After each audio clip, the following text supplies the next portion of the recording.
এদিকে সেই বুড়ি মহিলা তার স্বপ্নের কথা সেই চোরকে বলতে আরম্ভ করল। সে বাবা, আমি দেখলাম বিশাল বড় একটি মরুভূমির মধ্যে আমি হারিয়ে গেছি। এমন সময় একটা ঈগল পাখি এসে জোরে জোরে 3 বার বলল, জামাল জামাল জামাল। এরপরে সেই ঈগল পাখিটি চলে গেল। বাবা বলো তো এর মানে কি? চোর মনে মনে চিন্তা করতে লাগলো, এই স্বপ্নের মানেটা কি হতে পারে। ইতিমধ্যে পাশের রন থেকে সেই বুড়ি মহিলার একেবারে টপ ববে জোয়ান ছেলে জামাল তার নাম জোরে জোরে শুনতে পেয়ে ঘুম থেকে উঠে ঘরের মধ্যে ঢুকে সেই চোরকে ইচ্ছা মতো পিটাতে আরম্ভ করলো। তখন সেই বুড়ি মহিলা বলল, হইছে এবার থাম, ওর কৃতকর্মের ফলও পাইয়া গেছে। তখন সেই চোর বলল, না ভাই থাইব না, আমার আর আলাও, যাতে ভবিষ্যতে আমার মনে থাকে শালার আমি একটা চোর।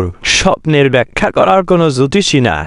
সুপ্রিয় দর্শক, এই ছিল আমাদের আজকের ভিডিওটি ভালো লেগে থাকলে অবশ্যই একটু লাইক দিন, আর আজই প্রথম চ্যানেলটি ভিজিট করে থাকলে আমাদের অন্য ভিডিওগুলো দেখুন।